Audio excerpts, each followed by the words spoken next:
یزید نے اپنا ظلم اٹھایا اور ظلم بڑھایا اور حالات بگڑنے لگے تو میرے آقا امام حسین کو مدینہ چھوڑ کے جانا پڑا تھا. اللہ بارگاہ رسالت میں حاضری دیتے اور اجازت لے کر آپ مدینہ پاک سے مکہ مکرمہ کا سفر اختیار کرتے ہیں. وہ اس وقت کیا گھڑی ہوگی, کیا کیفیت ہوگی. میں چاہوں گا کہ آج اس وقت امام حسین رضی اللہ تعالیٰ عنہ کی دین کی خاطر قربانیاں اور اس طرح جو آپ کا صبر, برداشت, تحمل, اس پر بھی اگر امیر سنت کچھ مدنی پھول ارشاد فرمائے. سر امام علی مقام امام حسین رضی اللہ عنہ کو ویسے تو کوئی کمی نہیں تھی. یزید کی طرف سے بیعت کا مطالبہ تھا کہ مجھے خلیفہ مانو.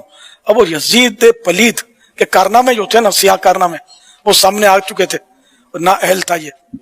تو اس لیے امام علی مقام نے انکار کیا کہ میں اس کی بیعت تو نہیں کرتا, میں اس کو خلیفہ کیسے مانوں. تو اس پر وہ جانی دشمن بن گیا یزید پلید. اور آخر کار یہ کہ امام علی مقام کو مدینہ کوفے سے کافی خطوط آئے کہ ہمارے یہاں تشریف لے آئے, ہم اتنے لوگ آپ کے ساتھ ہیں. تو آپ نے پھر وہ کوفے کی طرف رخ کیا. تو اس طرح مطلب کے بعد میں وہ کربلا کا معرکہ پیش آیا. بس یہ سفر جو مدینے سے تھا وہ ان کا بس سفر شہادت طرف سفر تھا ان کا.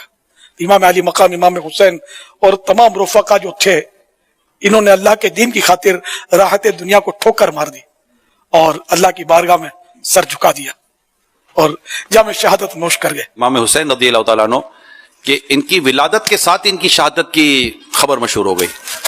دیکھیں, اور پھر یہ کہ سب سے بڑی بات ہے کہ صبر و شکیبائی کا دامن ایک لمحے کے لیے بھی نہیں چھوڑا.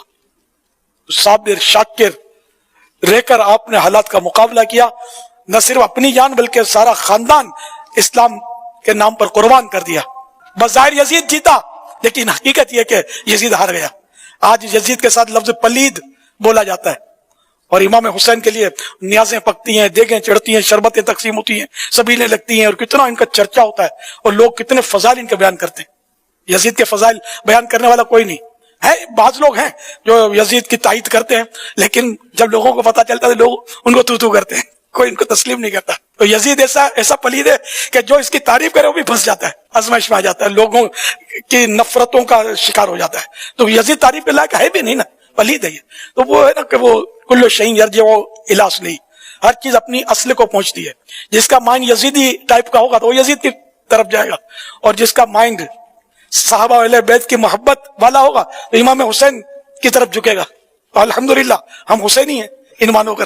امام حسین کے چاہنے والے, اہل بیت کے ماننے والے, صحابہ کرام کی عظمت کو سلام کرنے والے لوگ ہیں. اللہ کی رحمت سے ہمارا ذہن اس طرف ہے. غالب اکثریت کا اسی طرف ذہن ہے. کوئی اکا دکا ایسے بھی پائے جاتے ہوتے. میں نے تو یہاں تک سنا کہ ابو جہل کی تائید والے بھی لوگ میں نے سنے تھے کہ ہیں دنیا میں کہ ابو جہل صحیح تھا. فرعون کی تائید کرنے والے بھی پائے جاتے ہیں. تو یہ کہ وہ نصیب اپنا اپنا. تو الحمدللہ ہمارے حضرت مولانا محمد شفیع کاروی صاحب رحمۃ اللہ علیہ بڑی پیاری بات کہتے تھے, تمہارا حشر یزید کے ساتھ ہو, تم یہ دعا کرو کہ یزید کے ماننے والے ہو. ہم امام حسین کے ماننے والے ہیں, اللہ کریم ہمارا حشر امام حسین کے ساتھ کرے. آمین آمین. الحمدللہ الحمدللہ الحمدللہ.